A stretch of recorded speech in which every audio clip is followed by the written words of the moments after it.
Bonjour à tous, bienvenue pour ce cours de lecture de textes de la Bible hébraïque. Nous sommes dans Exode chapitre 20, donc les fameux 10 commandements. J'ai partagé déjà mon écran avec vous. Nous avons fini le verset 11. Je vais donc recopier le verset 11 et mettre un peu les suivants à l'écran, comme ça permettra de nous rafraîchir un petit peu la mémoire. Hop là, voilà. Maintenant, voilà, la bonne police, très bien. Et donc, petit rappel du verset 11, Ki sheshet yamim asa Adonai et hashamayim ve'et haaretz, car 6 jours durant asa Adonai, donc Yahvé a fait et hashamayim ve'et haaretz, les cieux et la terre, et hayam ve'et kol asher bam, la mer et tout ce qui s'y trouve, Vayanar bayom hashvi, puis il se reposa au 7e jour. Alken, sur ce, c'est pourquoi, Berach Adonai et Yom HaShabbat, donc Yahvé a béni, le Seigneur a béni le jour du Shabbat, Vayekat Shehu, et l'a sanctifié. Voilà où nous en étions rendus. Alors, on attaque maintenant le verset 12. Qui veut nous lire le verset 12?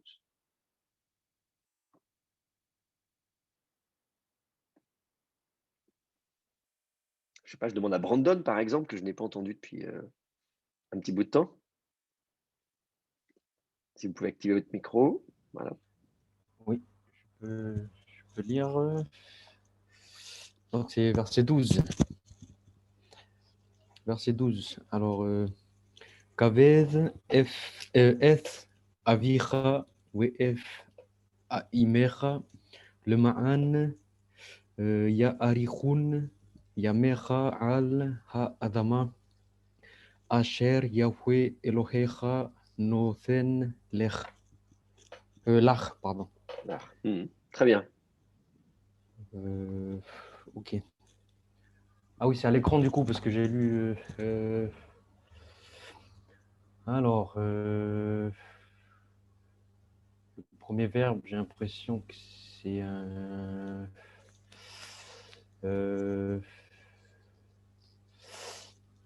Déjà, je vois le bête qui est pointé, donc c'est un intensif. Mhm. Donc c'est du.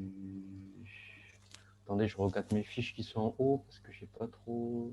C'est du piel. Ouais, Piel, très bien. Donc la racine c'est honoré. Honoré, c'est ça? Oui, la racine. Alors, Kaf Bet Dalet, effectivement, littéralement, ça veut dire être lourd. Hein. Donc, au Piel, alourdir. Et en fait, au sens métaphorique, quelqu'un qui a du poids, c'est quelqu'un qui est important. Hein. Donc, on va honorer cette personne, on va lui accorder de l'importance, on va lui donner du poids. Donc, ça se traduit souvent par honorer ou glorifier. Ok. Donc alourdi. Ah mais du coup c'est un impératif, c'est ça? Oui, absolument. Hein. Je vous remonte le petit tableau. Vous êtes au PL ici. Vous allez chercher, donc, bien sûr, le à l'inaccompli, donc au Yectol, vous avez Yekatel, Tekatel. Vous enlevez la préformante du Yectol, ça vous fait Katel. Et ce Katel, du coup, ça va être l'impératif. Ok. Donc c'est tu alourdiras et Ou, avira. ou alourdi tout court, hein, c'est de l'impératif. Pas obligé de traduire tu alourdiras, c'est de l'impératif, du coup. Là. Ok. Donc, Alourdi ton père, c'est ça. avira, et ta mère, imecha. Euh, le ma'an, ya arihun. Le ma'an, je sais pas trop ce que c'est. Alors, les ma'an, ça veut dire afin que. Ça se traduit, bon, il y a la préposition lamed, bien sûr, et ma'an. En fait, c'est une locution prépositionnelle. Les ma'an, ça veut dire afin que. Je pourrais traduire ça afin que, dans le but que. Ok. Ça indique la visée. Excusez-moi, monsieur, oui, je vois plus le texte, il y a votre voilà, merci. Désolé. Donc, les maën, vous avez dit que ça Man, signifiait. locution prépositionnelle qui veut dire dans le but, afin que. Hein, ça se traduit souvent afin que. Ça indique la visée, le but. Ensuite, afin que Ya'arihun Yamecha, c'est la racine Aleph, Resh et Kaf. Ça veut dire allongé. Absolument, c'est la racine de la longueur. Hein, c'est l'idée d'être long. Et là, en l'occurrence, cette conjugaison-là, c'est quel schème? Alihun, ça c'est du yiptol au kal, non? Le cal est un peu gênant parce qu'il y a un i là sous le resh. Ah, du coup, c'est du ifil. Ifil. Oui, c'est mieux. Hein, c'est mieux de le lire. C'est mieux de voir du oifil. Donc c'est et donc oifil, c'est allongé. Ok. C'est rendre Et, long. Hein, c'est causer de la longueur. ok. Et le noun à la fin, du coup, c'est un noun. Oui, c'est vrai. Bah, forcément, vous ne connaissez pas ça. Merci de me poser la question. Alors, c'est ce qu'on appelle un noun paragogique ou épanthétique. Ce sont des termes qui veulent absolument rien dire. Ça veut dire qu'ils sont placés à la fin. Enfin, disons, voilà. Ça veut dire que c'est un noun qui est placé à la fin. Donc, ça, on peut dire d'accord, on avait remarqué, quoi. Ça ne nous donne pas l'explication. En fait, qu'est-ce que je peux vous dire par rapport à ça? Si ce n'est que dans un certain nombre de langues sémitiques, on a effectivement la nounation, c'est-à-dire qu'on a une terminaison noun qui est classique. Hein, en arabe, par exemple, quand vous êtes à l'inaccompli, vous avez tout le temps la formule, la nounation. En hébreu, elle disparaît. En hébreu, elle disparaît, sauf que dans le Pentateuque, malgré tout, on la trouve, et on la trouve notamment au mode volitif. Mais pas que, hein. Mais on le trouve notamment dans des contextes où on aurait une sorte de... Là, ça correspond au subjonctif, hein, afin que ça longe, voilà, c'est ce qu'on souhaite, c'est pas la réalité, ça indique le but, mais ça n'est pas de l'indicatif. Et donc, du coup, quand on est dans ce mode qui pourrait correspondre au subjonctif en français, on trouve volontiers le noun, mais ça, c'est dans le Pentateuque. Hein. C'est assez rare dans la Bible hébraïque. Voilà. Qu'est-ce que je pouvais dire d'autre? En araméen, c'est pareil, en araméen, il est systématique au yiktol, enfin ce qu'on appelle l'inaccompli, sauf qu'en araméen, il disparaît au mode volitif. Voyez. Donc, enfin, en tout cas, voilà. Donc, finalement, ce nous n'est pas rare. Quand vous regardez les langues sémitiques dans leur ensemble, finalement, c'est assez classique. Mais c'est vrai qu'en hébreu, il a disparu. Donc, en hébreu, ça fait un peu drôle de le voir là. Donc, c'est bien de me le signaler. Dites-vous que c'est une sorte de vestige. Voilà. Ok. Donc là, c'est afin que, du coup, c'est conjugué à la troisième personne du pluriel. Mhm.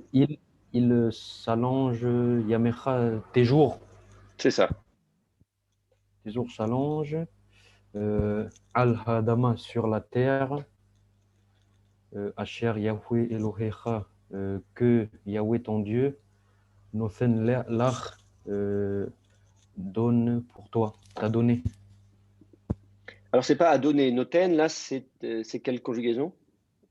Ah, Nothen, j'ai l'impression, c'est participe, non? Ouais, participe actif du cal, hein, kotel. Votre petit tableau là, hop. Donc vous êtes là au participe actif kotel. Donc il est donnant, hein, voilà, il est en train de le faire. Là, il le fait là tout de suite, quoi. Soit il est en train de le faire, soit il est sur le point de le faire. Ok. Comment on pourrait traduire ça que En le moment Seigneur? présent, en Ah, qu'il présent te en donne. français. Oui, oui, Ok. sur la terre que le Seigneur, ton Dieu, te donne. Ok. Ou bien, sinon, oui, pour est sur le point de te donner, quelque chose comme ça. Ou est en train de te donner, il est en train de... Enfin bon, ça prend un peu de temps quand même, hein, puisqu'on sait qu'il passe 40 ans dans le désert, tout ça, et qu'ensuite... Mais... ou te donne, tout simplement. Je ne sais pas bien comment rendre ça en français. Ok. Nothen. Ok, Très ok. bien. Bah, d'autres questions sur ce verset?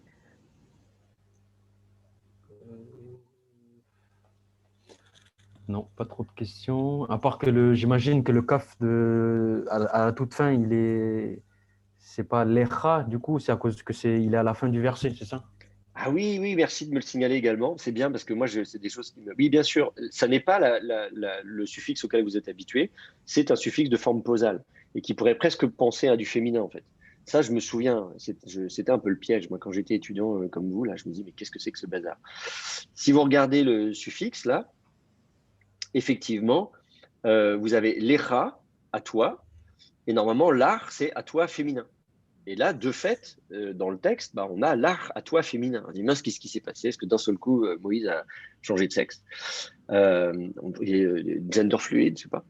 Et donc, du coup, en fait, pas du tout. C'est une forme posale, vous voyez? Je mets dans mon petit paradigme, je me dis, quand vous êtes en forme posale, eh bien, vous retrouvez l'atnar. Quand je dis retrouver, enfin, vous avez l'atnar, vous retrouvez le A. Parce qu'en fait, il y avait un A avant. Hein, quand vous avez le lecha, de toute façon, dites-vous qu'à chaque fois que vous avez un schwa comme ça en début de mot, sous une préposition, il résulte de la chute d'une voyelle. C'est un schwa mobile qui résulte de la chute d'une voyelle. Et donc, quelle était cette voyelle? Bon, bah voilà, c'était un A. Donc, du coup, et ce A a tendance à tomber. Alors, on aurait même pu avoir l'ara, mais bon, il ne faut pas exagérer. On ne va pas mettre deux A. Donc, du coup, à partir du moment où on retrouve le premier A, le deuxième tombe. Et c'est vrai que ça donne du coup l'impression du féminin. J'ai fait une petite note 12, du coup, en disant il est identique au suffixe deuxième féminin singulier. Ça mérite d'être noté parce qu'effectivement, ça peut être. Et donc voilà, c'est en forme posale, ce qu'on appelle les poses majeures, c'est-à-dire atnar ou silouk. Ce qui est le cas ici. Hein, vous voyez, il y a le silouk. Ok.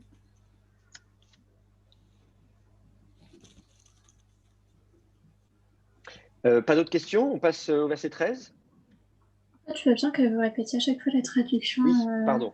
par C'est bien, groupe oui, de mots si, parce que ça m'aide. Merci. oui, oui, oui, non, mais c'est une très bonne idée. J'oublie de le faire, mais c'est bien de me le rappeler à chaque fois. Alors, Kabed, honore. Et avicha ve'et imecha, ton père et ta mère. Excusez-moi, j'ai pas. Ça sert à rien parce que j'ai pas les textes bibliques sous les yeux. Il y a encore votre tableau. Ah, il met pas à jour. Pourtant, je l'ai enlevé le tableau. C'est un problème de Alors là, il n'y a rafraîchissement. plus le tableau. Il y a autre chose. Je sais pas ce que c'est. En fait, à chaque fois, j'ai l'impression. Voilà, c'est bon. Merci. C'est un problème de rafraîchissement peut-être de l'écran ou quelque chose comme ça. Il doit. Je suis désolé. Bon. Là, ça va, vous voyez le texte? Oui. Oui, c'est bon. Merci. Alors, donc, Kabed, honore. Et avicha ve'et imecha, ton père et ta mère. Les ma'an, afin que Yarichun s'allonge, Yamecha, tes jours. Al-Ha'adama, sur la terre. Asher Adonai Elohecha, que le Seigneur ton Dieu, Noten, l'Ach, te donne.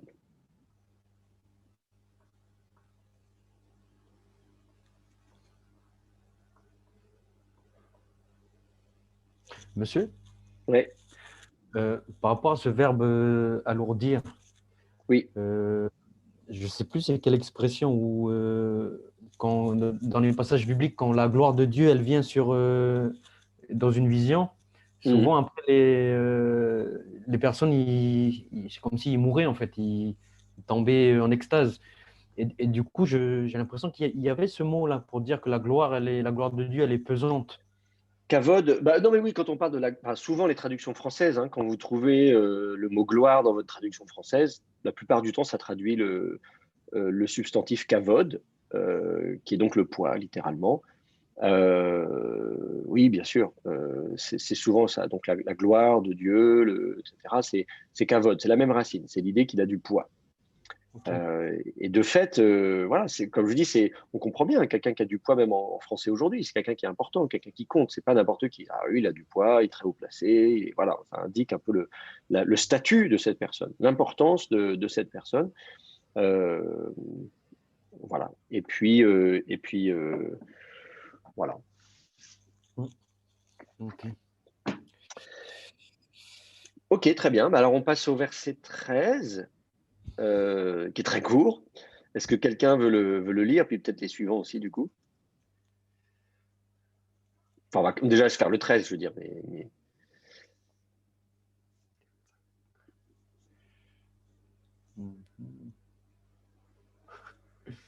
Bah, vous battez pas, hein, je désigne. Bon. Ok, j'y vais. Ça marche. Lo tirtsar, Donc l'eau, c'est la négation à nouveau. Tsar, c'est du lictol, puisqu'on a le préforme tav. Bon, après, comme c'est un texte très connu, je peux facilement dire que c'est la deuxième personne du singulier, mais ça ne veut pas dire que je connais mes conjugaisons. Je le dis tout de suite. Et donc, la racine, c'est resh, sadé... Pardon, oui, resh, sadé, ret. Et j'imagine que c'est tué. Tout à fait, oui. C'est effectivement tué. Mais c'est parce que je connais le texte, donc forcément. Oui, oui, oui, bien sûr, bien sûr, bien sûr, bien sûr. Oui, oui, oui, non, c'est assassiné, c'est tué. Et donc, du coup, bon, très bien, il n'y a pas de particulier. Après, il est pas, enfin, évidemment, on voit la racine. De toute façon, c'est facile parce que c'est des lettres, ces lettres-là, rest, sadé, ret, ça ne peut pas être des préformantes ou des postformantes. Donc là, vous avez de la chance au niveau de la racine, il n'y a pas de doute. Et puis devant, effectivement, préformante tav, donc on dit c'est du dictol. Il n'y a que deux possibilités, hein, un tav devant, rien derrière, c'est deuxième masculin singulier ou troisième féminin singulier. Donc soit elle ne tue pas ou tu ne tues pas. Donc c'est évidemment dans le contexte, on voit bien que c'est la deuxième masculin singulier. Donc voilà, tu ne tues pas, tu ne commets pas de meurtre, tu n'assassines pas. Il ne faut pas le faire, c'est pas bien. Alors bien sûr, il y a des débats théologiques sur dans quel cas est-ce qu'on peut dire que le fait de tuer quelqu'un, ça relève de l'action de Ratsar. En disant est-ce que c'est un assassinat, autrement dit un meurtre qui n'est pas justifié, est-ce que voilà, c'est toujours les questions de savoir en cas de guerre, est-ce qu'on est ou en cas de défense, de légitime défense, voilà, il y a tout, évidemment, ça pose tout un tas de questions éthiques après, théologiques et éthiques sur l'application de ce passage, mais voilà, vous aurez largement l'occasion de vous pencher sur ces questions-là si ça vous intéresse. Mais pour ce qui est de la grammaire et du texte, il n'y a pas de difficulté particulière. C'est juste du yictol. La voyelle thématique est un A. Hein, on ne dit pas tirtsor, on dit tirtsar à cause du chet, tout simplement. Il y a pas mal de verbes avec voyelle thématique A de toute façon. Et surtout là, avec une gutturale, c'est sûr que ça paraît assez évident. Bon. J'ai une question oui. lexicale. Oui. Pourquoi pas arag qu'on a appris assez tôt, en même temps que katal, mais bon, katal, c'est très peu employé, nous a dit Ranchwali. Arag est beaucoup plus employé. Pourquoi, quelle est la différence de sens entre ratsar et arag? Oui. Pourquoi ici on a cette forme-là? Effectivement, ça c'est une très bonne question justement. C'est voilà, donc se dire tiens, comment ça se fait qu'on a plusieurs termes, hein, effectivement, harag, ratsar, katal. Il y a évidemment différents termes. Alors pourquoi il y a différents termes dans une langue? Probablement parce que soit il y a des nuances de sens, soit c'est parce que c'est peut-être des mots qui viennent en fait de dialectes différents, et qu'à un moment donné, dans tel endroit on dit plutôt ci, dans tel endroit, je sais pas, hein, en France, voilà, dans certaines régions, on dit des chicons et dans d'autres, on dit des endives. Dans certaines régions, on dit des pains au chocolat, dans d'autres, des chocolatines. Vous voyez ce que je veux dire? Il y a toujours cette idée de dialectologie qui fait que voilà, les deux mots disent la même chose, mais simplement sont utilisés dans des contextes différents. Et après, évidemment, on va se poser la question de savoir est-ce qu'il y en a un qui pourrait dire, c'est-à-dire tuer, c'est-à-dire commettre un homicide, on tue quelqu'un, mais est-ce que c'est l'un serait plus accidentel, l'autre plus volontaire, l'un serait plus dans un cadre autorisé ou pas autorisé. Bon, dans les deux cas, le terme sont employés, me semble-t-il, dans des contextes par exemple, de bataille donc je suis pas sûr que ce soit super évident de faire la distinction entre les deux. Si ça vous intéresse, il faut vous tourner vers des dictionnaires encyclopédiques. Et là, vous avez, en fait, vous pouvez d'abord, le meilleur moyen, c'est de prendre une concordance et de relever toutes les occurrences vous-même. Il n'y en a pas des milliards. Hein. Si vous regardez, on peut regarder hein, dans la Bible hébraïque, mais si vous regardez les occurrences du verbe. Alors, effectivement, katal, il n'y en a pas beaucoup. Et les paradigmes utilisent katal principalement parce que ça vient c'est l'influence de l'arabe. Mais voyez, effectivement, katal, vous avez 3 occurrences dans la Bible.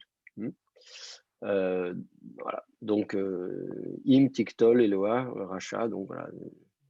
Si seulement, oh Dieu, tu fais tuer le méchant, etc. Tu fais mourir, enfin, tu tues le méchant, tu fais mourir. Et puis voilà, donc voilà, il y a deux, trois, une occurrence dans les psaumes, deux dans Job. Sachant que la langue du livre de Job est justement un dialecte un peu différent. Et là, vous voyez, par exemple, dans Job, vous avez à la fois dans le même verset le rotsear, ça c'est le participe actif du verbe ratsar, celui qu'on vient de voir. Donc c'est celui qui commet un meurtre, le meurtrier, qu'est-ce qu'il fait? Il tue. Donc voilà, le fait qu'on trouve les deux dans le même verset prouve bien que ce n'est pas des sens fondamentalement différents. Ensuite, le verbe ratsar, du coup, on a 47 occurrences dans 40 versets.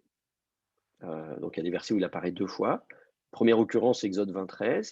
Et puis après, voilà, donc on voit, il y a le rotsear, le meurtrier. Donc quelqu'un qui provoque et c'est des villes de refuge pour ceux qui justement ont commis un homicide et pour lequel, avant que la famille de la victime se venge et le tue tout de suite, il va pouvoir se réfugier, dire attendez, j'aimerais m'expliquer, et on va y avoir un procès, et peut-être que finalement il n'est pas coupable de meurtre.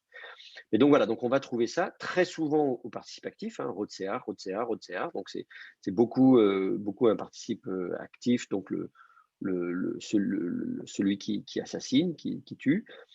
Et puis voilà, donc et donc du coup, qu'est-ce qu'on dit? Voilà, on dit yirtsar et harotsear, on va assassiner l'assassin. Donc voilà, on le trouve dans ces contextes-là. Et puis si vous regardez le terme harag, là vous avez 167 occurrences. Et là vous vous rendez compte que le terme le plus fréquent dans la Bible, c'est ça, harag, qui désigne pourtant bien aussi un homicide. Déjà dès la Genèse, Caïn tue Abel, son frère. Et il semble bien que ce soit un meurtre, là, dans le cas présent. Donc, il ne s'agit pas juste de dire que harag ne peut pas désigner. Vous voyez, donc, il y a forcément, les deux termes se recoupent. Les deux termes se recoupent, ça ne veut pas dire qu'ils veulent dire exactement la même chose. Après, donc, vous avez des outils pour ça. Donc, bien sûr, vous avez des dictionnaires type Alot, que je vous recommande, qui sont des dictionnaires très classiques, c'est-à-dire on vous donne les différents sens, des occurrences, etc.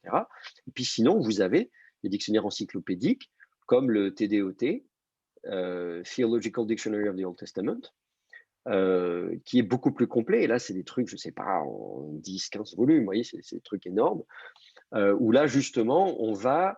c'est vraiment le côté encyclopédique, quoi.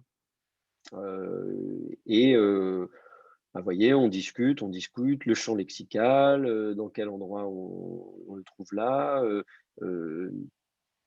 etc., etc. Bon, voilà. Et donc, finalement, voilà, en résumé, ratsar, c'est un crime contre la vie, etc., etc. Bon, voilà. Donc, pour eux, il y a vraiment le côté ratsar qui a le côté criminel, qui n'y a pas forcément j'imagine, dans le côté. Enfin, j'ai pas lu ce qu'ils ont dit sur Harag, mais c'est probablement quelque chose qu'ils doivent dire. Et puis après ça, il vous faut même une analyse diachronique, c'est-à-dire de dire finalement, ce terme-là est peut-être utilisé à certaines époques et pas d'autres. Donc, ce qu'on appelle des chronolectes, c'est-à-dire que la langue évolue et donc le terme, parfois, certains termes, je vous disais tout à l'heure, en fait, ils sont utilisés dans certaines régions et pas d'autres, ce qu'on appelle des topolectes, ou alors à différentes époques et pas d'autres, donc des chronolectes. Donc il s'agit après évidemment de faire tout un travail, et comme vous le voyez, c'est quand même assez long, là je fais défiler tout ça.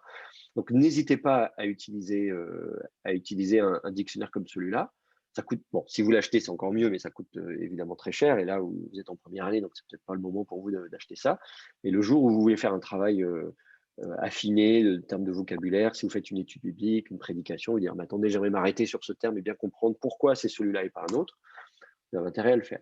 Pareil sur Harag, voilà, vous avez donc là encore toute une entrée dans ce dictionnaire encyclopédique. Et donc, voilà, bon, pour eux, j'imagine que ce qu'ils vont dire, c'est que harag, c'est le terme tué au sens large du terme, peut-être imprécis, et que voilà. Bon, ça peut être un crime aussi, mais que voilà, ça peut vouloir dire plein de choses.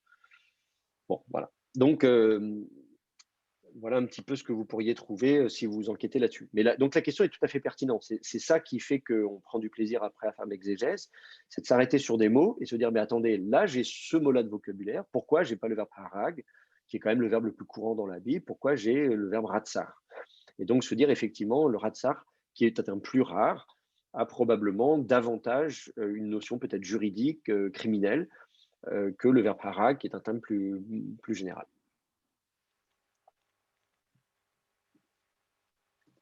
D'accord? Oui. Ok. Monsieur, Oui. j'aurais juste une question par rapport à ce verset. Mais c'est pas trop lié au verset, mais c'est dans le contexte des 10 paroles. Pourquoi on utilise l'eau et pas al? Ah oui, c'est une très bonne question aussi, ça. Pourquoi on utilise l'eau et pas al? Eh bien, je pense que la négation al donc, est la négation qui introduit le volitif. Et donc, on pourrait avoir voilà, on pourrait avoir al tirtsar. Et donc, on utilise tirtsar qui est au sens du mode volitif, hein, euh, euh, avec la négation al qui indique la volonté, le désir. Dieu ne souhaite pas qu'on commette un meurtre. Et bien, justement, dans ce passage, on n'utilise pas la négation al, on utilise l'indicatif, l'eau. Ça ne se passera pas. Et d'une certaine manière, la prohibition est plus importante quand on utilise l'indicatif que le volitif. Le volitif indique la volonté. Ça peut être une volonté très faible, hein, ça peut être un désir. Je ne souhaite pas, je ne désire pas, mais en même temps, voilà, moi c'est ce que j'aimerais, mais en même temps, faites ce que vous voulez. Vous voyez, ça peut être un désir très, très faible. Ça peut être une volonté très forte, mais ça peut être une volonté assez faible. Alors que l'indicatif ne laisse pas beaucoup le choix. C'est ce qui va se passer. Donc, si je voulais faire un parallèle avec la langue française, je ne sais pas, vous avez votre enfant qui ne veut pas ranger sa chambre ou je ne sais pas quoi, et vous lui dites, tu vas ranger ta chambre. Bon. Si vous le regardez très sérieusement en disant, voilà, tu vas ranger ta chambre, c'est ce qui va se passer. N'imaginez même pas qu'il puisse en être autrement. Là, voilà, j'annonce l'avenir dans le sens où j'indique une volonté très forte. Et c'est, je pense, le moyen d'indiquer la volonté la plus forte, c'est d'utiliser l'indicatif. D'utiliser l'iectol en disant, voilà, c'est pas juste un vœu, c'est une exigence. Et donc, on ne laisse pas beaucoup le choix. C'est pas sujet à discussion. Voilà, c'est pas, j'aimerais, qu'est-ce que tu en penses? C'est non. Voilà, c'est comme ça et pas autrement.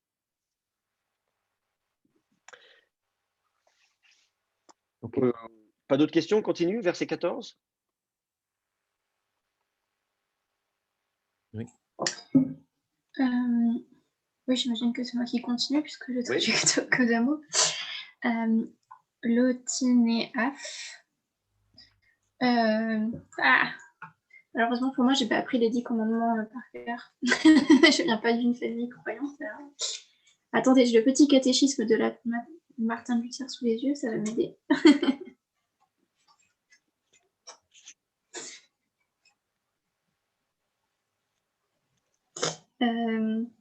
C'est donc commettre l'adultère. N, Nun, Aleph, P. C'est ça. C'est ça. Tout à fait. Bon, mais je triche. Je connais pas tout ce vocabulaire, hein, je rassure tout le monde. Donc, effectivement, naaf, c'est un verbe qui veut dire tout simplement commettre l'adultère. Là, on le trouve vocal, aucun problème. Donc, voilà, c'est vraiment. Alors, tinaf, voyez le thématique en A. Ça pourrait être une voyelle thématique en haut, tin-off, probablement sous l'influence de la gutturale, ça peut être un A. Mais là encore, il n'y a pas que, hein, il y a des tas de verbes qui ont une voyelle thématique en A, notamment les verbes d'état. Les verbes d'état ont souvent une voyelle thématique en A. Donc, c'est pas, en tout cas, faut pas vous inquiéter de ça. Et donc, c'est pratiquer l'adultère, c'est-à-dire avoir une relation sexuelle en dehors donc, du cadre du mariage et des obligations maritales. Bon, je ne sais pas s'il faut dire quelque chose. Bon, vous remarquez que là, le tav au verset précédent, dans ce verset-là, ont un dagesh, alors qu'on aurait pu imaginer que, vu que le aleph est quiescent, l'eau, on finit par une voyelle, qu'il n'y ait pas de dagesh dans le tav. Là, en l'occurrence, les massorètes ont choisi de garder le dagesh dans le tav, ce qui peut paraître surprenant, d'autant qu'il y a un rafé au-dessus, le petit trait horizontal. Donc, c'est peut-être justement pour signaler le fait que, contrairement à ce qu'on pourrait supposer, ils ont décidé de prononcer le tav comme étant occlusif et pas fricatif. Un peu plus haut dans les versets précédents, on avait, après le lo, si vous remontez un peu plus haut, là, les versets 10, etc., eh bien, il y avait, voilà, on avait le tav qui était fricatif. Mais sinon, bon, j'ai pas de remarques. D'autres questions? Sinon, on fait le verset 15? Oui, verset 15. Bah, toujours Stéphanie, je pense. Elle n'a pas lu grand-chose. Le tign. Pardon, là je ne vois pas où est la vocalisation. Tignov. Tignov, absolument. Effectivement, C'est ça, c'est peut-être ouais. pas bien affiché parce qu'il y a un petit zakef au-dessus, les deux petits points dessus, puis à côté, il y a le problème. Donc, il se chevauche un petit peu. Et c'est le Tignov. Donc on est toujours au Yectol mode cal, toujours même personne, et c'est la racine. Oh là là, j'en perds mon alphabet, je suis vraiment fatiguée, je suis désolée. Gimel, Nun, Bet, qui veut dire voler. C'est ça. Très bien. Donc, il ne faut pas voler, pas dérober. Bon. Pof. Qu'est-ce que je vais faire? Je vais copier le reste du texte. Comme ça, on aura ça jusqu'au verset 17, me semble-t-il. Je vais mettre ça un petit peu plus haut. Ou peut-être non, je vais mettre une autre page si j'ai des trucs à écrire. Allez, hop.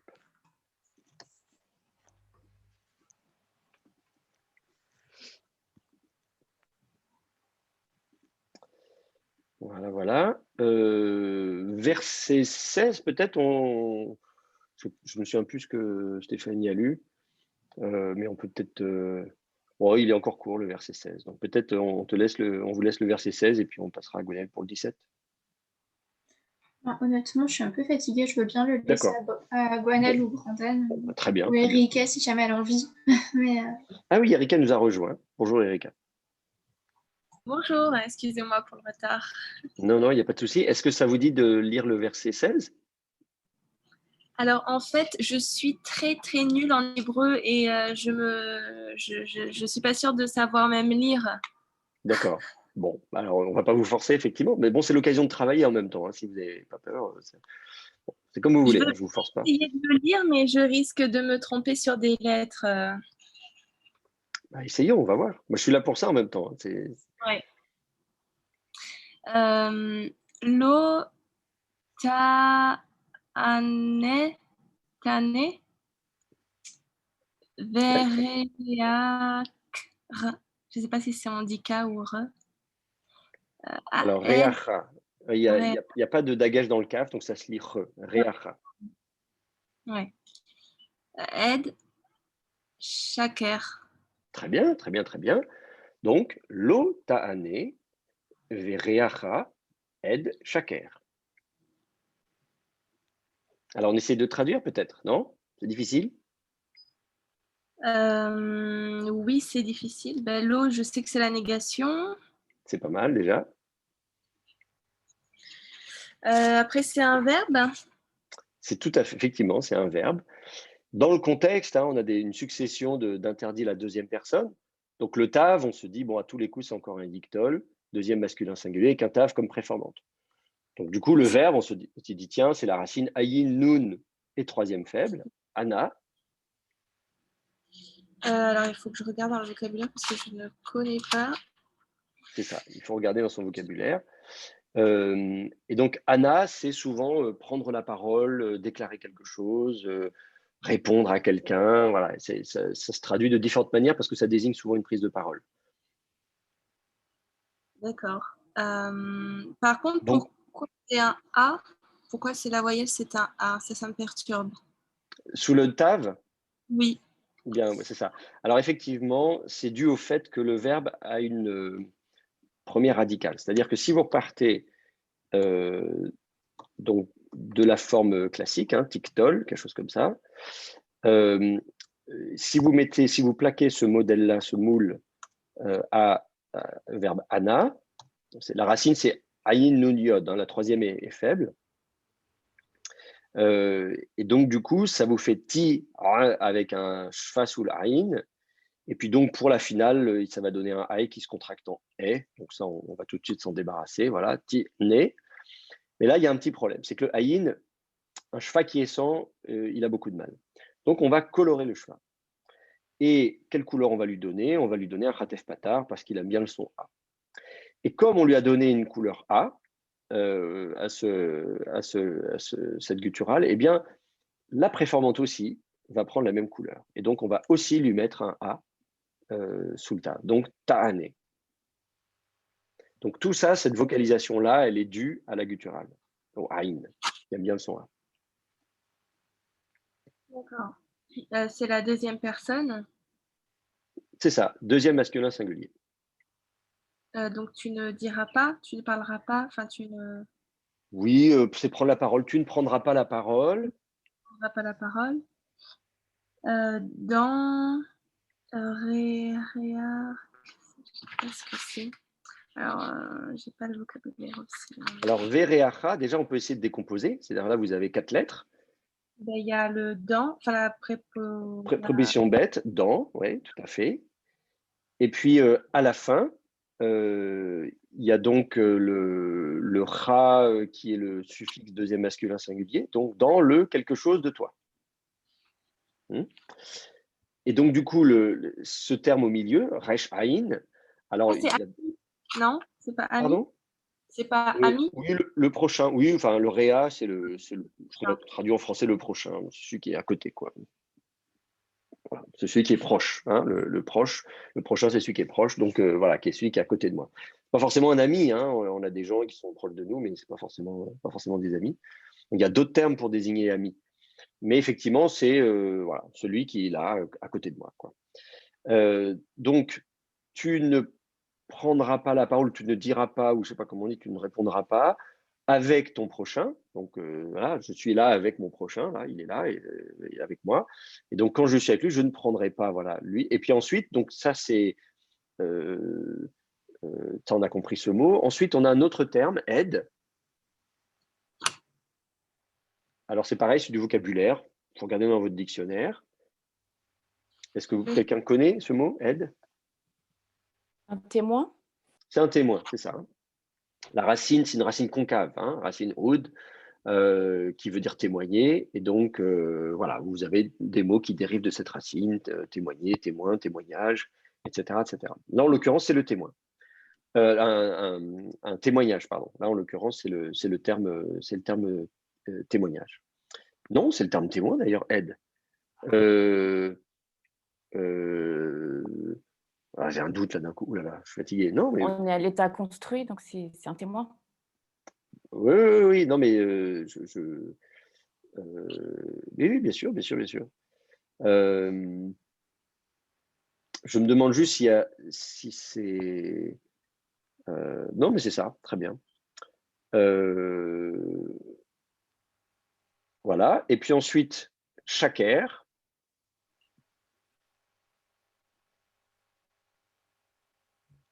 Je sais pas ce que c'est. Alors, voilà, ça, pareil, bon, c'est du vocabulaire. Quelqu'un connaît le mot C'est le mensonge. Ouais.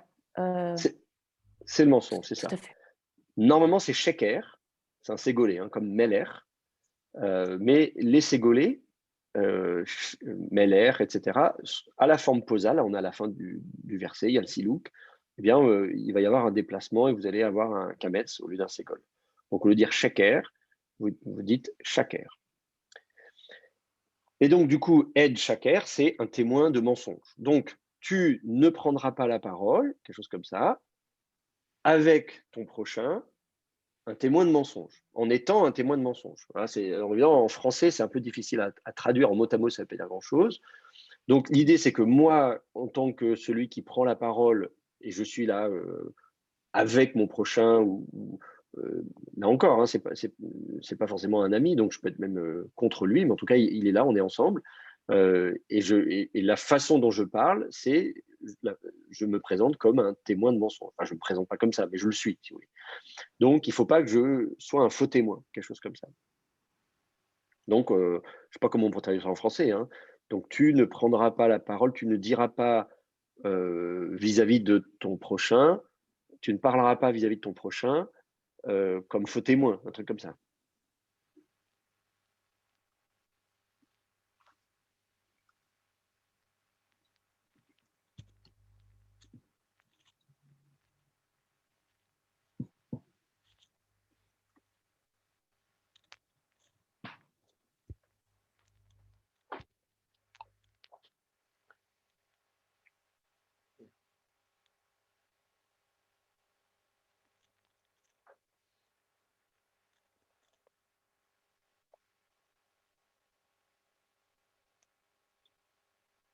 D'autres questions?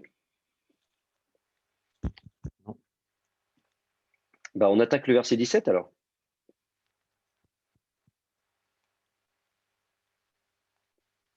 Si ça va pour vous. Oui. Allez, verset 17.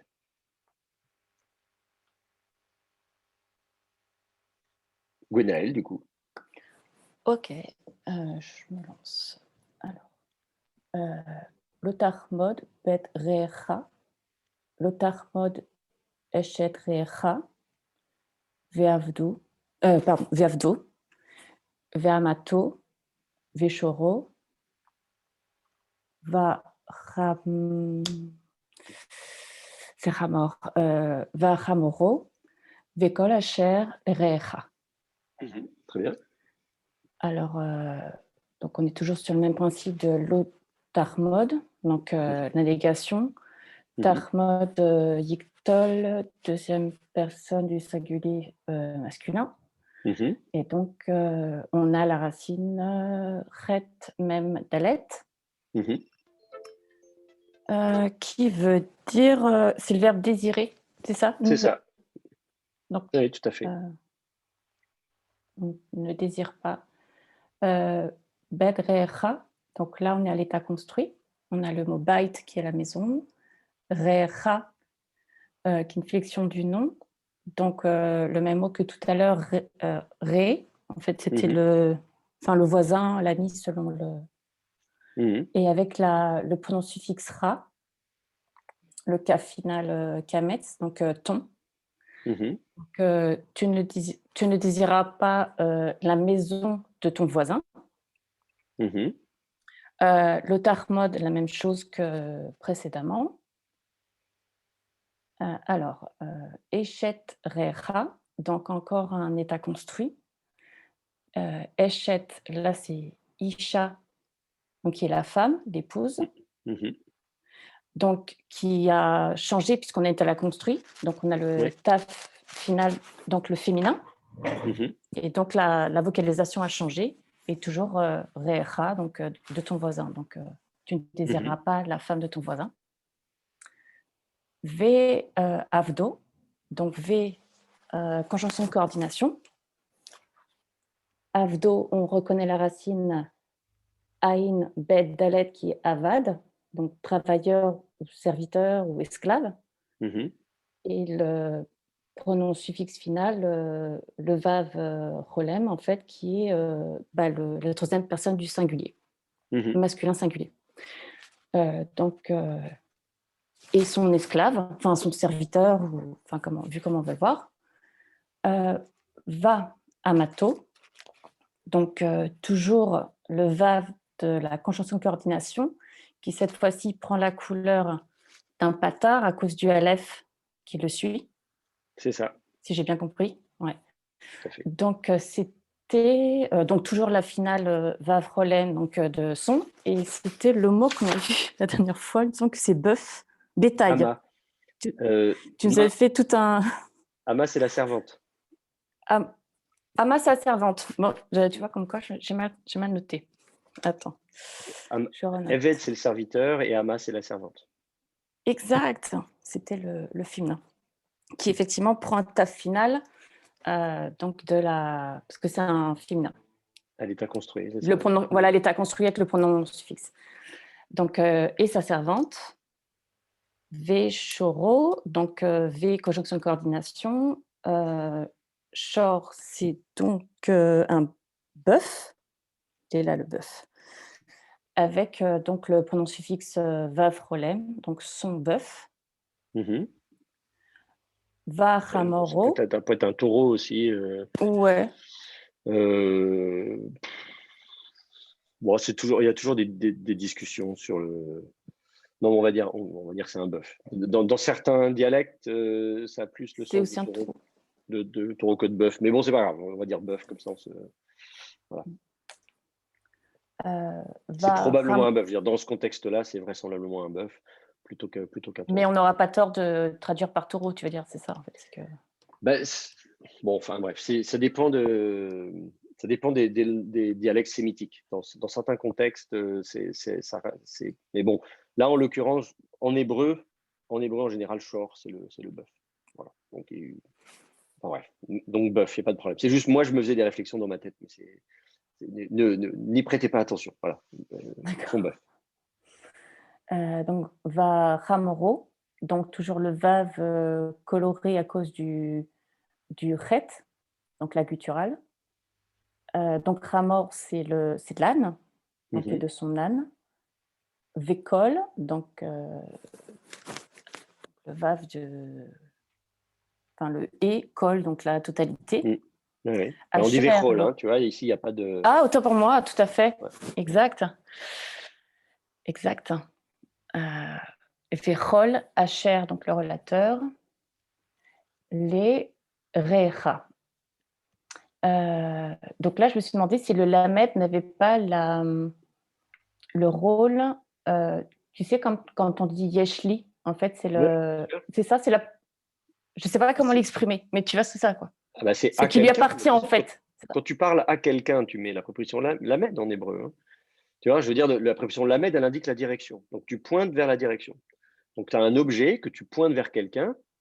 Là, si je dis effectivement, ce livre est à moi, il est à moi. Donc, la préposition Lamed, en hébreu, on utilise la préposition Lamed, parce que ça indique la direction de ce livre. Et donc, ce livre est à moi, voilà, parce que c'est bien, parce que je l'ai acheté, ou parce qu'on me l'a offert, parce que je l'ai écrit, parce qu'on me l'a dédié, enfin, j'en sais rien, mais en tout cas, il est pour une raison ou une autre, il est à moi. Et donc, là, c'est ce qui est à ton prochain. À ton prochain. Il n'y a pas de verbe avoir de toute façon en hébreu. Hein, il n'y a pas de verbe avoir. Donc, si on indique la possession, on dit que quelque chose est à moi. On ne dit pas j'ai quelque chose. On ne dit pas j'ai un chien. Il y a un chien à moi. Ok, très bien. Ma foi, c'est très bien tout ça. Est-ce que vous avez des questions sur ce verset? Oui, monsieur, j'aurais une question. Oui. Pour le mot amat, c'est quoi la différence entre shifra et ce mot-là? Ah, shifra, c'est un terme plus rare, beaucoup plus rare que ama. Et shifra, c'est souvent une servante un peu personnelle, je pense. Il doit y avoir une sorte peut-être comment on pourrait travailler sur une intendante ou quelque chose comme ça. Mais alors que ama, c'est beaucoup plus vaste. On peut regarder les occurrences, hein, mais ama, donc, vous voyez, il y a 326 occurrences de ama. Alors attendez, c'est parce qu'il y a plusieurs termes ama, donc il faut sélectionner le bon ama. Donc 326, ça me paraît un peu beaucoup quand même, il ne faut pas exagérer. Handmade, c'est ça. Bon, 56 occurrences de ama. Et donc, vous voyez, donc, il y a voilà, les servantes, enfin, c'est un terme très générique. La servante, de toute façon, les servantes au sens général. Si vous regardez Shifra,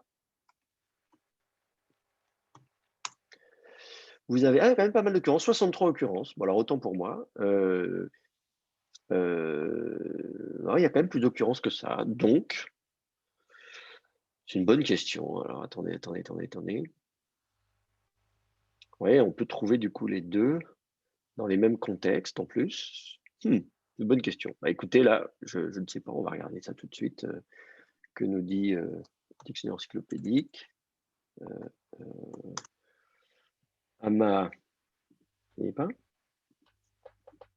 apparemment, ils n'ont pas traité ce terme. Mince alors. Et est-ce qu'ils ont traité Shifra du coup?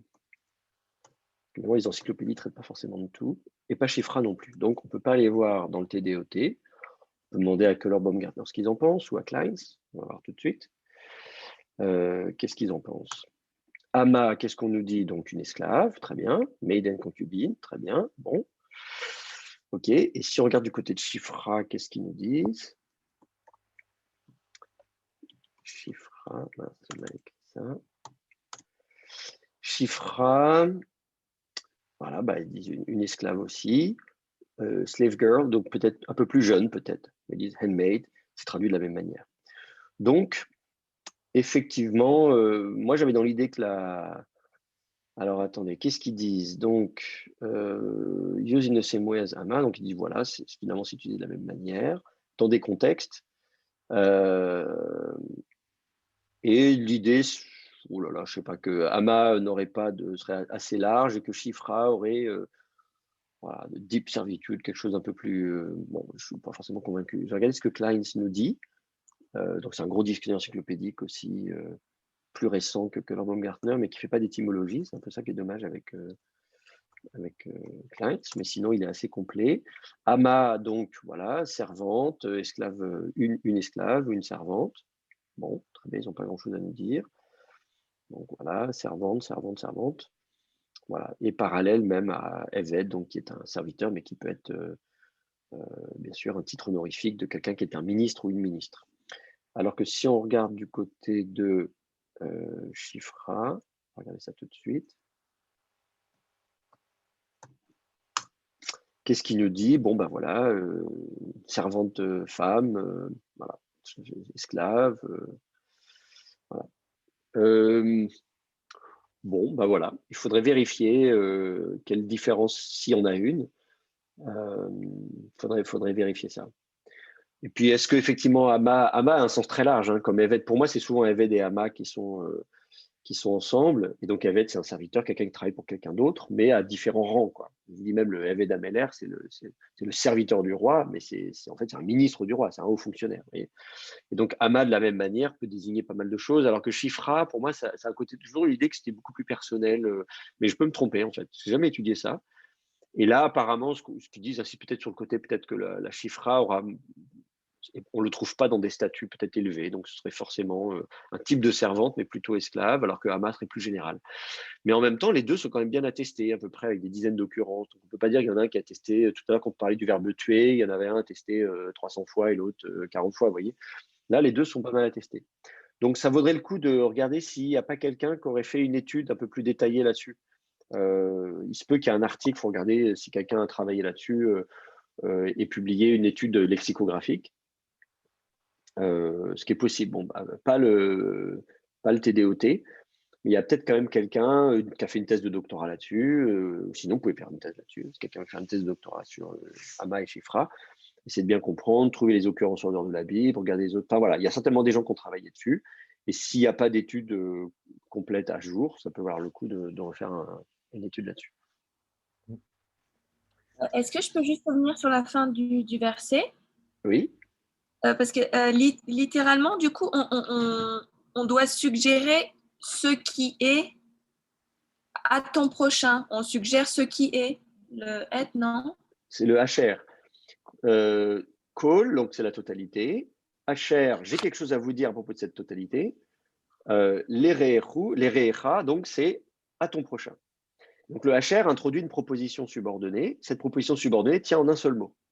C'est une proposition non verbale, à ton prochain. Donc tout est la totalité qui est à ton prochain. Donc le HR, c'est qui, que, et puis à ton prochain. La totalité que, à ton prochain. Il n'y a pas de verbe être, évidemment. Il n'y a pas besoin en hébreu, on fait des propositions non verbales. Si je dis le livre est à moi, je vais me dire li hasefer, à moi le livre. Bon, je n'ai pas besoin de mettre le verbe être. Et il n'y a pas de verbe avoir en hébreu. Donc c'est sûr que si on veut faire une proposition qui va simplement indiquer la propriété, la possession ou l'égalité, le chien est grand, on va dire, je sais pas, gadol, hakelev, voilà, grand, le chien. Voilà, le chien est grand. Donc, vous voyez, en hébreu, on peut faire des phrases très courtes, des propositions non verbales notamment. Et là, on a une proposition non verbale qui tient en un mot, qui est introduite par le relateur HR.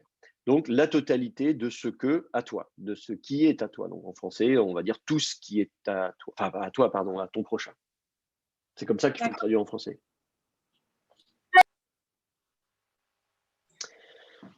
Pas d'autres questions? Je relis le verset. Hama, oui. Hama, dans le dictionnaire, on le trouvera vocalisé comment? Hama avec deux kamet, tout simplement. Vous avez un A en syllabe ouverte, c'est écrit kamet en hébreu. Voilà. Vous avez Hama. D'accord, merci. Dites, première syllabe, deuxième syllabe, Hama. Voilà. Hama, tout simplement. Alors, je relis le verset, si vous voulez. Oui. Bon, oui, si vous n'avez pas d'autres questions. Donc, l'otachmod, tu ne désireras pas bet recha, la maison de ton prochain. L'otachmod, tu ne désireras pas eshet recha, la femme de ton prochain. ve'avdo, et son serviteur, ve'amato, et sa servante, ve'shoro, et son bœuf, ve'chamoro, et son âne, ve'chol asher lerecha, et tout ce qui est à ton prochain. Excusez-moi, j'ai pas eu le temps de tout noter. Est-ce que c'est possible de Je recommence. reprendre à partir À partir de Bon, tu ne désireras pas la maison de ton prochain, tu ne désireras pas, et il me manque la suite. Oui, très bien. Donc, non, mais je reprends tout le verset. L'otachmod betrecha, tu ne désireras pas la maison de ton prochain. L'otachmod eshet recha, tu ne désireras pas la femme de ton prochain. Ve'avdo, et son serviteur. Ve'amato, et sa servante. Ve'shoro, et son bœuf. Ve'chamoro, et son âne. Ve'chol asher lerecha, et tout ce qui est à ton prochain.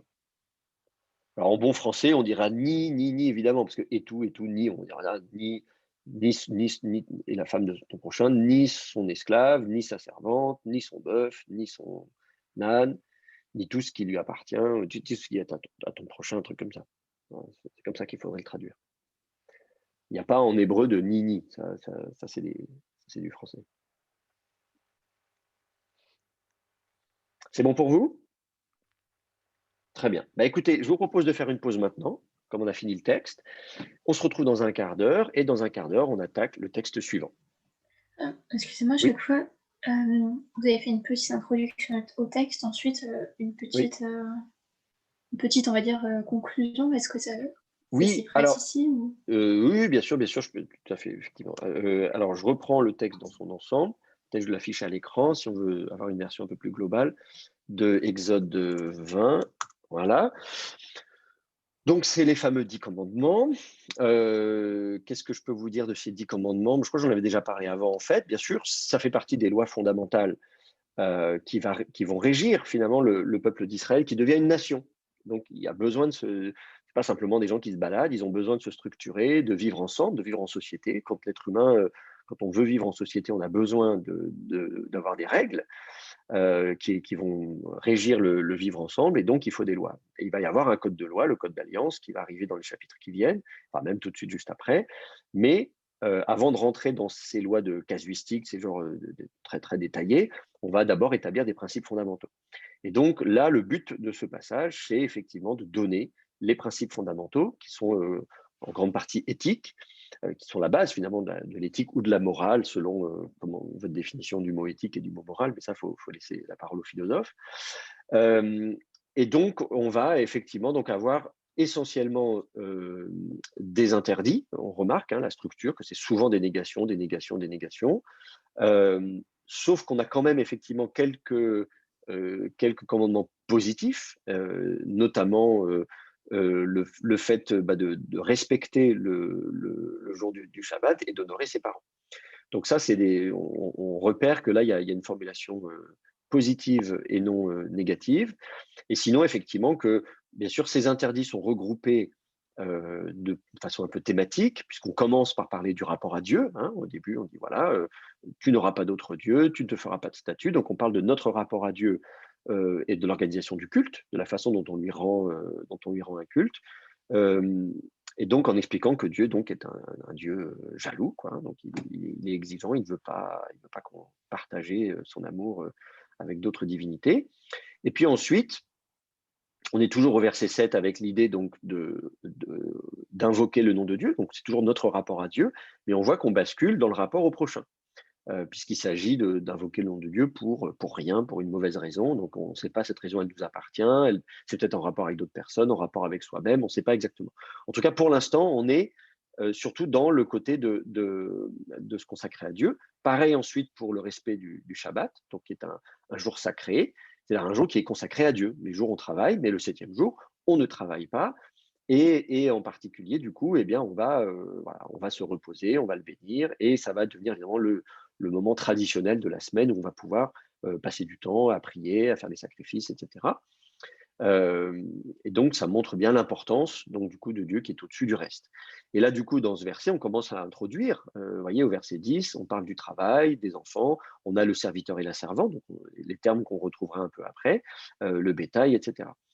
Et donc, du coup, puisqu'on est basculé un peu sur le rapport aux autres, eh bien, on enchaîne au verset 12 avec le rapport aux autres, à commencer par la famille. C'est très intéressant de voir que on met là le respect des parents en tête,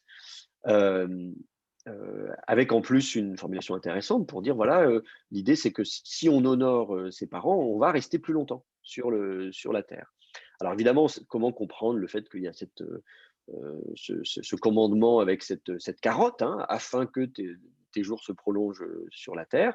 Alors on peut dire soit c'est une bénédiction spécifique, ou bien tout simplement on peut aussi avoir une vision très anthropologique ou sociologique ou ethnologique, en disant bah oui, mais à partir du moment où dans une société on ne prend pas soin des anciens et de la vie de manière générale, les parents c'est ceux qui donnent la vie et nous-mêmes nous devenons parents, eh bien c'est cette stabilité générationnelle qui permet à une société d'être stable et de rester là où elle est. Sinon, le jour où on arrête d'avoir des enfants et d'avoir des parents, eh ben, c'est la fin de notre société, c'est la fin voilà, on donne pas très cher de notre civilisation.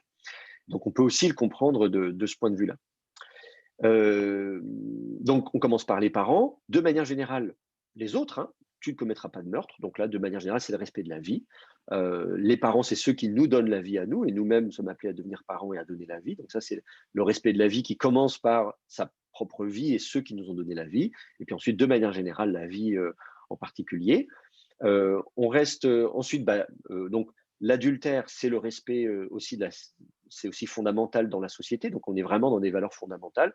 On estime que le mariage est une structure fondamentale de la société. On se marie, on a des enfants, on crée une cellule familiale, et que donc c'est très important de respecter cette structure familiale. Et puis ensuite, du coup, on aborde d'autres sujets annexes qui concernent un petit peu les autres, et notamment le respect des autres, avec le vol au verset 15. Au verset 16, le faux témoignage. On aurait pu permuter le verset 15 et 16 d'ailleurs.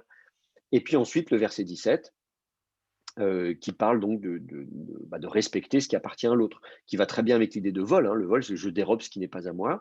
Et au verset 17, je désire ce qui n'est pas à moi. Et en disant qu'évidemment, à partir du moment où on est dans ce rapport de désir, eh bien, ça va d'une certaine manière pervertir les rapports qu'on a avec ceux qui sont autour de nous. Donc, vous voyez comment la progression tout au long de ce passage, où on commence vraiment, et d'une chose découle l'autre. C'est-à-dire, ce qui est très intéressant dans ce passage, c'est que ces valeurs sociales, relationnelles, qui sont la base même de la plupart des sociétés. Aujourd'hui encore, en France, on n'a pas le droit de commettre de meurtre, on n'a pas le droit de voler ce qui est à l'autre, on n'a pas le droit de porter des faux témoignages, etc. Donc tout ça, c'est évidemment c'est puni par la loi. Eh bien, ici, dans ce code de loi, eh bien, c'est introduit au début par le fait, bien sûr, d'adorer Dieu, de n'avoir que lui comme Dieu et de lui être obéissant. C'est-à-dire que ces lois, elles sont de droit divin. Et bien sûr, ça n'est pas surprenant dans le contexte de l'Antiquité, puisque vous avez parlé du code d'Hammurabi, qui est le code le plus célèbre de l'Antiquité. Le roi Hammurabi dit bien que tout ce code de loi est finalement d'origine divine, et que c'est Dieu qui nous dit ce qui est bien et ce qui est mal. Dans la Bible, ça nous rappelle aussi, bien sûr, le passage de la Genèse dans le Jardin d'Éden, où il y a cet arbre de la connaissance du bien et du mal. Et Dieu donne l'interdiction de manger de ce fruit.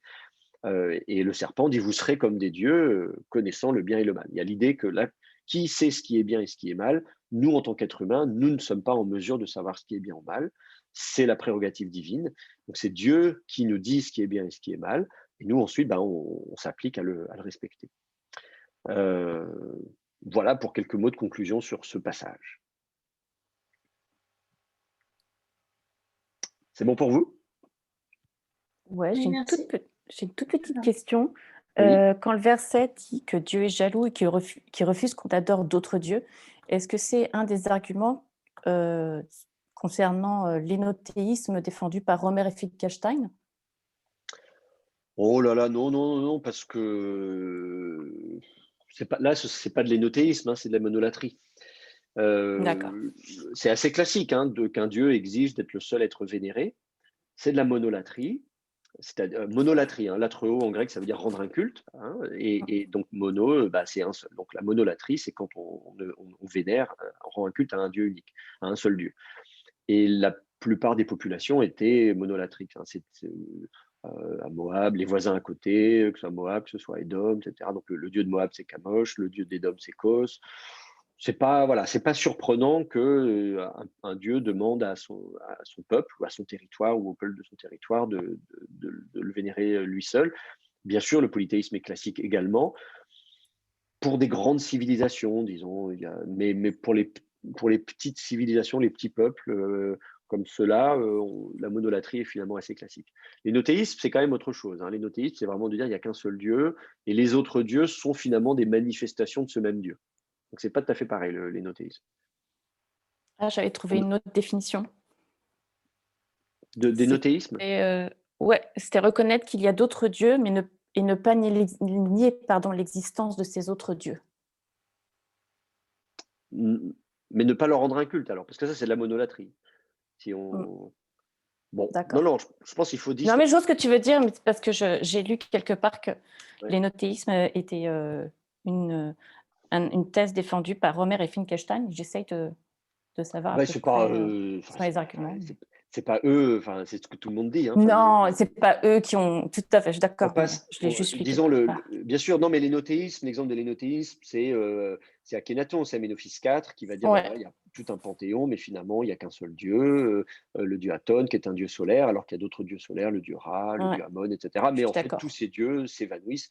On a la même chose dans les Numa Elish, en Mésopotamie, où finalement, à la fin de l'Enuma Elish, c'est le dieu Ashur, ou le dieu, enfin, dans la version assyrienne, ou le dieu Marduk dans la version babylonienne, qui finalement, tous les autres dieux lui transfèrent leur pouvoir, et on a les 50 noms de Marduk, qui finalement est un seul dieu dans lequel se trouvent tous les autres dieux. Et là, on peut dire que c'est une forme d'énothéisme, si on croit finalement que tous les dieux n'en font qu'un. C'est plutôt ça l'idée. Je résume un peu. Merci. Voilà. Donc oui, ça, voilà, c'est plutôt ça, je pense, techniquement l'énothéisme. Après, on met la définition qu'on veut, hein. Non, mais je comprends. Non, il n'y a pas de souci. Personnellement, je préfère distinguer énothéisme et monolatrie. Je trouve que c'est bien d'essayer de. Ça, c'est des catégories que nous on fait en plus, hein. C'est des termes évidemment très récents qui n'existaient pas à l'époque, hein. Donc c'est nous une nomenclature dont on se dote pour essayer d'étudier l'évolution de la religion. Et il faut bien sûr être prudent quand nous on essaie de plaquer nos catégories sur la réalité historique. Bon, écoutez, on s'arrête là, on va faire une pause. Je vous souhaite de bien vous dégourdir les jambes, etc., de reprendre vos esprits, et on se retrouve d'ici un quart d'heure pour un autre texte. À tout à l'heure.